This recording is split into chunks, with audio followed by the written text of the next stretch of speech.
Vamos a entrar ahora a un supermercado local en Ruanda. Vean, hay una persona a la que le pagan por estar ahí para que nadie se robe las cosas. Oigan, les cuento que fue un problemota encontrar mi líquido de lentes de contacto.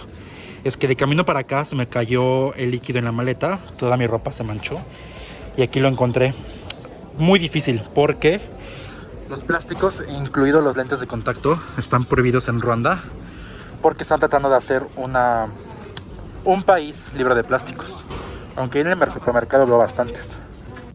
Vean, definitivamente aquí en África consumidores de lácteos no son. Este es el refrigerador de lácteos y únicamente tienen algunas leches de soya y leches enteras. Yo venía a buscar, imagínense, un yogur griego bajo en grasa deslactosado. No, pues ¿cuándo? Hasta ridículo me veo diciéndolo, la verdad. Acá tienen algunas leches saborizadas, cerveza que nunca puede faltar en ningún país del mundo. Y las frutas, pero igual vean, tienen poquitas frutas, no hay muchas. Yo estaba buscando berries, o sea, frambuesas, arándanos y eso, pero pues no. Definitivamente siempre hay que agradecer lo que tenemos. Esta es la sección de carnes y vean, es lo único que tienen. Unas cuantas pechuguitas, una cuanta carne molida y ya, es todo lo que hay de carnes. Y de este lado están los pescados. Y bueno, allá en México y Estados Unidos y España hay, pero hasta para aventar al cielo. Y allá están los jamones, que también tienen como 3 tipos nada más. Vean, el tamaño de los aceites para nada se me hace exagerado. ¿Por qué? Porque toda la comida que cortan acá en África es hiper mega grasosa. Entonces seguro le ponen muchísimo aceite. La mayonesa, que prácticamente en ninguna cultura del mundo puede pasar, y que también aquí a todo le ponen mayonesa. Y las pastas. Vean, este es el anaquel de papas. Es lo único que venden de papas, lo cual se me hace muy bien, porque así la gente evita comer tanta porquería. Y lo que tienen muchísimo son cereales naturales y galletas orgánicas, bajas en grasa y así, como que tratan en general de comer medio sano. Y vean, acá en los supermercados no se ocupan para nada ya bolsas de plástico, todo tiene que ser de papel. Oigan, y les cuento que pues ya compré yo mi supermercado para estos días que voy a estar en Ruanda, porque honestamente prefiero siempre comprar en el supermercado que comer en restaurantes y así. Digo, si hago de vez en cuando una comida en restaurantes, pero por todo lo demás mejor compro mis víveres. Y además debo de contarles la travesía que pasé para encontrar mi líquido de lentes de contacto. Pero bueno, de todo lo que gasté fueron 20,000 francos ruandeses. Ya les voy a contar y les enseño ahorita cuánto equivale eso a pesos mexicanos, euros y dólares. Oigan, y qué vergüenza, me acabo de dar cuenta que no me he rasurado, pero ahorita me rasuro. Eso se arregla ahorita. En Emil COVID test. Let's go.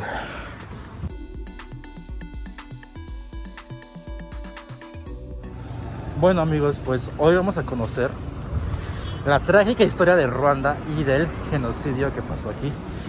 Acabo de salir del COVID test porque para ir a algunos sitios me lo piden. Y pues bueno, vamos a darle. Amigos, pues les cuento que ahorita estamos en el memorial belga que tiene que ver con el genocidio que pasó aquí en Ruanda. Ahorita les voy a contar un poco más de eso, pero lo que tienen atrás de mí, todo esto que tienen atrás de mí, es el lugar donde solían estar los VIP y el primer ministro antes de que sucediera el genocidio en Ruanda. Que del genocidio vamos a ir hablando poco a poco. Vamos a empezar con el antes, con el durante y luego con el después. Pero bueno, van a ver que la historia de Ruanda y el país que han logrado construir después de esa historia trágica es bastante interesante. Vean, dicen que este lugar está dedicado a los 10 comandos belgas bajo la bandera de la United Nations, de las Naciones Unidas, que trataron de defender a los Tutsis en el 94 del genocidio que pasó en Ruanda y que pues obviamente está dedicado a todos ellos. Entonces vamos a ver por acá lo que pasó. Oigan, y para entender el genocidio, primero tenemos que remontarnos a la Segunda Guerra Mundial. Como saben, a finales del siglo XIX, toda Europa se dividió África como les dio la gana, literalmente, y sin preguntarle a la gente de acá dónde quieren estar divididos. Bueno, long story short, Alemania poseía todo lo que es Tanzania, Ruanda y Burundi, que hacen frontera con el Congo belga, ¿no? Voy a ver si en la edición les pueden poner por aquí el mapa para que lo vean. La cosa es que cuando Alemania pierde la Segunda Guerra Mundial, pues ¿qué pasa con sus colonias en África? Pues se las quedan los que ganaron. En este caso Francia es quien se queda en las colonias. Y como el Congo belga estaba aquí al lado, pues Francia y Bélgica son quienes deciden administrar las colonias que le habían quitado a Alemania durante la Segunda Guerra Mundial. Entonces deciden instalar un gobierno medio títere, pero al rey de esta región, específicamente al rey de Ruanda, no le gustó nada tener que estar bajo la administración de los franceses, porque pues ellos estaban acostumbrados y querían los beneficios que les daba el gobierno alemán. Entonces, pues empiezan a hacer algo que no sé en qué país lo he visto, que es divide y vencerás. Y empiezan a segregar a la población entre tutsis, hutus y toas para que sea más fácil pues administrar el nuevo país bajo el gobierno francés y el gobierno títere que Francia quería poner aquí para administrar la región. ¿A cambio de qué? Pues de todos los recursos naturales que se encuentran en Ruanda y alrededores. Bueno, entonces, como ya les comenté, el rey no se quería quedar bajo la administración del nuevo gobierno francés, y Francia empezó a apoyar a un nuevo gobierno para quedarse o para tener influencia en esta zona después de que cayó Alemania en la Segunda Guerra Mundial, ¿vale? Esta zona que ven aquí es el lugar donde solían estar los VIP del gobierno, ¿vale? Entonces, cuando Francia por fin logra su cometido de quitar al rey o al gobierno que estaba a favor de Alemania, pues ponen un gobierno títere que respondiera a todos los intereses de Francia. Lo que no sabía Francia en ese momento es que ese nuevo gobierno títere, liderado por varias tribus, entre los Hutu, Tutsi y Toa, querían matar a todos los Tutsi, porque cuando Francia dividió al pueblo para hacer más fácil el derrocamiento del rey, se le dijo al pueblo que los Tutsi, y disculpen por ocupar esta expresión, eran como los fifís, y los Toa eran como los pobrecitos junto con los Hutu. Entonces ese gobierno le empezó a meter mucho odio a los Hutu y a los Toa contra los fifís Tutsi, y el nuevo gobierno empezó a planear el genocidio de todos los Tutsi, porque no era posible que ellos tuvieran más que los demás, que era algo amoral. Literalmente. Dicen que las palabras del gobierno siempre fueron que era amoral, que era algo que no debía ser, que eran tal cual una mafia. No sé dónde he escuchado ya ese discurso, no sé en qué país.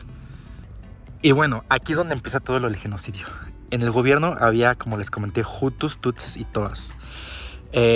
Algo disruptivo para ese momento en África es que el primer ministro era una mujer. Una mujer gobernaba Ruanda en aquel momento. Entonces, pues ya se empezaba a escuchar, como en la Segunda Guerra Mundial, un genocidio contra los pobres Tutsi. Y ella decía, no, todo va a estar bien, todo va a estar tranquilo. Y tómala. Pues los Hutu llegaron a esta zona, acorralaron a la primer ministro junto con los comandos belgas que la estaban cuidando, porque ya cuando Francia y Bélgica se enteraron de que pues realmente querían el plan malévolo era matarlos, pues empezaron a apoyar a los Tutsi también para que no cayeran en otro genocidio.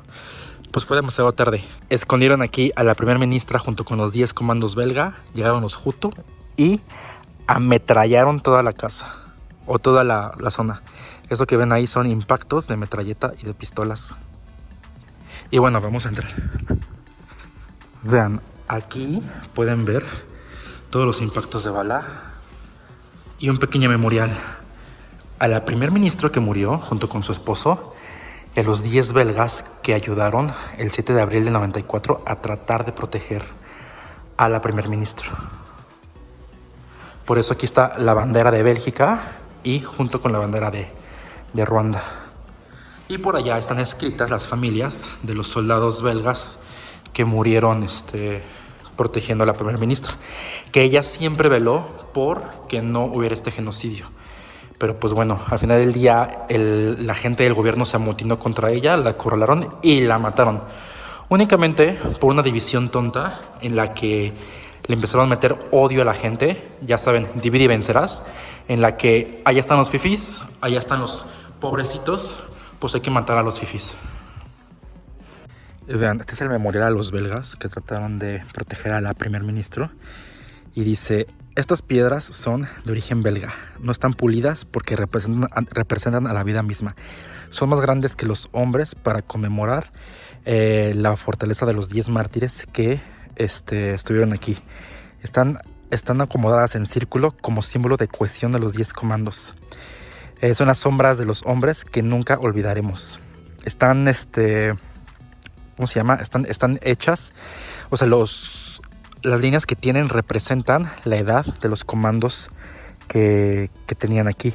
Están rotas por arriba, representando el asesinato brutal que tuvieron los comandos belgas al salvar a la primer ministro. Y en la base están grabadas las iniciales de los comandos belgas para que las familias que vienen aquí puedan identificar el memorial a cada uno de los comandos belgas. Miren, y dentro de la casa está la exposición de cómo fue sucediendo el genocidio año con año y proceso por proceso. Oigan, ¿se acuerdan cuando les he dicho que vale muchísimo la pena saber idiomas locales u otros idiomas para hablar de lo que para hablar con los locales, de su historia, de su paz, de su economía, de su política, de su sociedad? Pues miren, gracias a que hablo francés, el guía de aquí me puede explicar muchísimo más de cómo él vivió el genocidio, porque él era un adolescente cuando el genocidio empezó, y se los enseño. Vean, es él y dice que estuvo aquí durante los 5 años.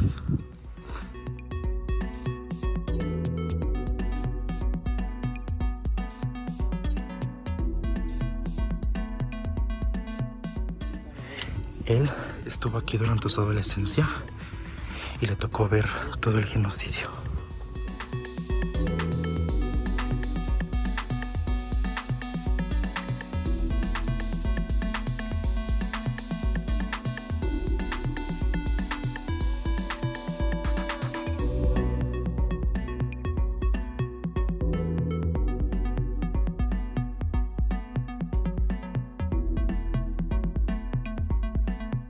Miren, este es el hotel de Milcorín, en el que se grabó o en el que sucedió todo lo de la película de Hotel Rwanda. Al rato vamos a venir. Vean, ahora estamos entrando al Kigali Genocide Memorial. Oigan, lo que es la suerte, me tocó venir al tour con los embajadores de Nigeria. Ahí están adelante todos.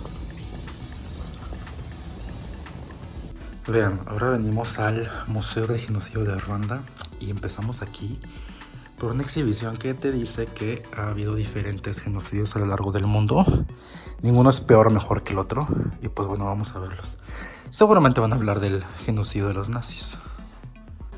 Por ejemplo, en esta sección hablan del genocidio que perpetraron los alemanes en Namibia de 1904 a 1905 porque pues llegaron y dijeron, listo, estas son nuestras tierras. Y ven las caricaturas que hacían diciendo cómo se deben de tratar a los negros que habitaban en Namibia. Dato curioso, vean el país, Namibia, cómo está. Y tiene una como bracito que sale hacia allá, únicamente para que los alemanes pudieran navegar por el río Zambezi y llegar a sus colonias hasta Tanzania. Por eso las fronteras de África son medio raras, porque pues prácticamente los europeos llegaron aquí a ponerlas como ellos quisieron, hacerlas como ellos quisieron, de acuerdo a los intereses de cada corona europea. Y bueno, aquí el que todos conocemos ya, el de la Alemania nazi, de 1939 a 1945. Y de ese ya les he hablado mucho cuando hemos viajado a Berlín. Vean, este es otro de los genocidios más grandes que veo en el mundo. El de Camboya de 1975 a 1979, donde prácticamente el régimen de Pol Pot, el de los Gémeres Rojos, quería ruralizar el país y pues todos aquellos que se opusieron prácticamente los mataron. Acabaron con 1/3 de la población camboyana. Y vean, tenían exhibidos los cráneos de todos los opositores como trofeo de guerra. Hoy en día todavía se puede ir a los campos donde muchos de ellos murieron allá en Camboya. Y eso es nuevo, o sea, estamos hablando de 1979. O sea, hay gente que vivió en esa época. Y aquí también. O sea, aquí en Ruanda yo hubiera tenido 4 años y me hubiera tocado ver cómo mataban a mi papá y a mi mamá durante el régimen de los Hutu. Miren, este es más reciente. Sucedió en los Balcanes, lo que hoy es la ex Yugoslavia, que abarca Macedonia, Serbia, Bosnia-Herzegovina. Los mataron por ser de diferente raza. En 1990, o sea, ni siquiera está tan lejos. Bueno, de esta exposición no les voy a hablar mucho porque si no voy a llorar. Porque son todos los niños que perdieron la vida durante el régimen de los Hutu y que los mataron por el solo hecho de ser de familias Tutsi. Y así. Y pues ellos qué culpa tenían de haber nacido en familias Tutsi. Vean, justo así empieza esta exposición en la que van hablando sobre cómo era Ruanda antes de que llegaran los primeros colonizadores. Era un pueblo con muchísimas diferentes culturas, idiomas y así, pero todos vivían en Santa Paz. Hasta que llegaron los primeros colonizadores. Los primeros que colonizaron fueron los alemanes en 1895. Y a pesar de que quisieron resistirse, pues no pudieron porque pues, los poderes alemanes en aquel tiempo eran muchísimo más fuertes. Pues ya ellos ya habían desarrollado armas y todo ello. Entonces, una forma de los alemanes para empezar a clasificar a la gente y saber con qué tipo de gente estaban hablando era conforme al número de vacas que ellos tenían. Si tenían más de 10 vacas, eran catalogados Tutsi. Si tenían menos de 10, eran Hutu. Y si no tenían nada, eran Twa. ¿Por qué los clasificaron así? Porque los alemanes lo que básicamente querían era tratar con la gente que tenía pues más poder económico, entre comillas, aquí en Ruanda. Sin embargo, cuando Alemania pide la Segunda Guerra Mundial, los poderes franceses llegan aquí y empiezan a causar segregación entre la población, diciendo que la gente que tenía más vacas era peor y pues debíamos de alguna manera ponerles un alto. Cuando antes de eso habían vivido en Santa Paz y se ayudaban entre ellos.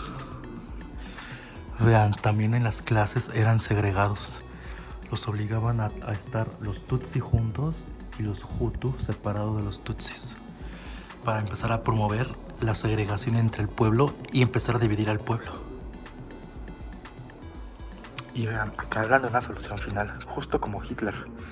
Básicamente, después de haber hecho la segregación racial que hizo el gobierno títere de Francia y Bélgica para poderse apoderar de los recursos naturales de Ruanda, únicamente ellos querían deportar a todos los Tutsi para que el pueblo se quedara para que los recursos se quedaran para ellos. Pero después empezaron a hablar ya de matarlos. Vean, aquí todavía no los matan, pero ya los tienen confinados a campos de refugiados. Y vean, ya cuando expulsaron a la mayoría de los Tutsi del país, empezó la propaganda, literalmente, en el que se empezaron a reproducir los 10 mandamientos de los Hutu, de lo que debían de hacer y no hacer a los Tutsi, que prácticamente era no hacer ningún tipo de comercio con ellos, no hablarles nada y empezar a señalarlos como traidores y literalmente como personas que no querían el bienestar del país. Entonces, de esta manera, a través del radio y la televisión y conferencias diarias de prensa, porque literalmente ahí dice que había conferencias diarias de prensa, empezaron a meterle odio a la población contra los Tutsi y empezar a justificar que los mataran y que los persiguieran. Cuando antes de eso habían vivido en Santa Paz, todos, y todos apoyaban entre sí. Durante el genocidio, la mayoría de la gente escapó hacia los países cercanos, como Belga, Uganda, Tanzania, Kenia. Y dicen que fue desplazado más de 2/3 de la población. O sea, casi 70% de la gente huyó del país. Y los pocos que se quedaron, pues fueron asesinados por los Hutu. Y miren, de este lado, para no dejar que se borra la cara del genocidio, están varias fotografías de la gente que fue asesinada por los Hutu. Prácticamente todos eran Tutsi. Oigan, está muy feo eso de la intolerancia, la verdad. Solo por el hecho de que unos son de un color de piel diferente o porque han trabajado más y se han ganado la vida y tienen más que otros, eso no debería suceder. Pero bueno, a veces pareciera que los gobiernos buscan segregar y generar odio entre la población a propósito. Oigan, esta parte del recorrido está muy dramática, entonces si quieren, denle skip a las historias. Son todos, o no todos, son algunos de los cráneos y huesos de la gente asesinada. Y lo tienen aquí como remembranza.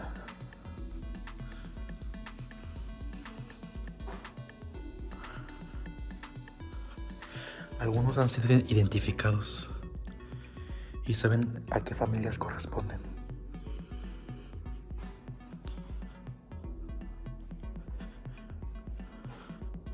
Oigan, y en los campos de concentración de la Alemania nazi son tan gráficos.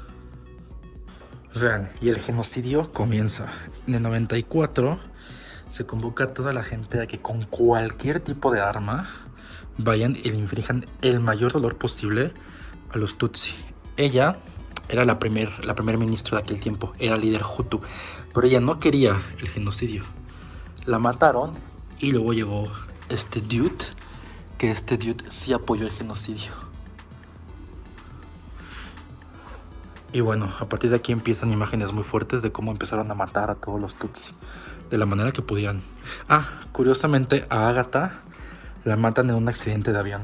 No sé en qué país son bien comunes los accidentes de avión a los políticos. ¿Quién sabe? Oigan, esto está muy heavy. O sea, a las mujeres las mataban y las violaban enfrente de sus esposos e hijos. Acá hay una película donde se ven todos los asesinatos y cómo quedaron los cuerpos literalmente a descomposición en las calles y en los bosques.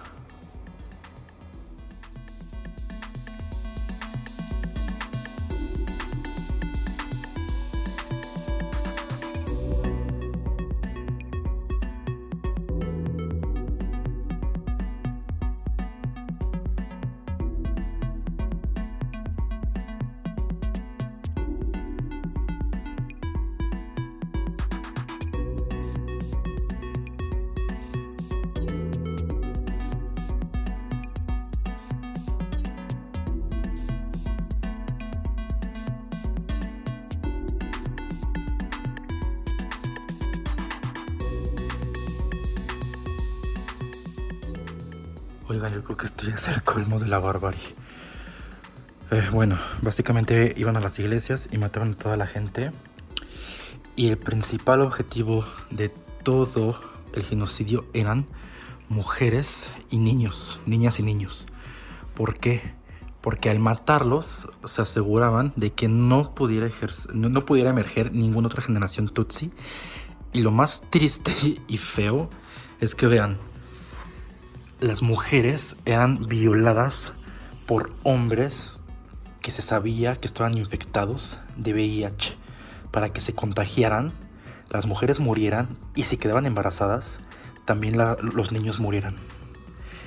Y se marcaba a todo, se marcaba, quiero decir, se mutilaba de forma cruel a cualquier niño o se le mataba para saber que era Tutsi y que nunca nadie pudiera volver a tomarlo en cuenta, ¿no? Como una persona.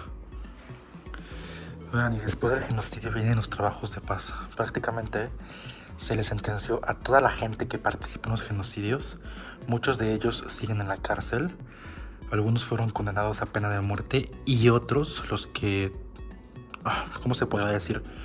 No hicieron cosas tan graves, son los que están ahorita prácticamente reconstruyendo el país, haciendo caminos, mejorando carreteras, haciendo casas y todo eso, y los ocupan como de labor, como de trabajo social sin paga, porque pues son prisioneros.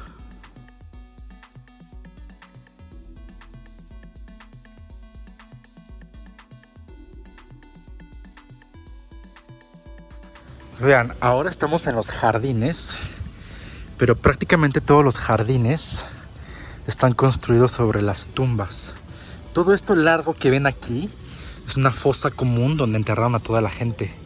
Pero tiene un significado medio padre, o sea, es que el cuerpo vaya y dé una nueva vida. Y es por eso que los jardines, o sea, que es por eso que estos árboles y todas estas plantas que se ven aquí están aquí gracias a esas personas que fallecieron. Es como lo veo como un ciclo de la energía, en el que la energía únicamente se transforma, la materia se transforma, y ahora estas personas le dan vida a un hermoso jardín. Acá, por ejemplo, también hay varias tumbas, pero todas están, todas tienen arriba rosales, por ejemplo.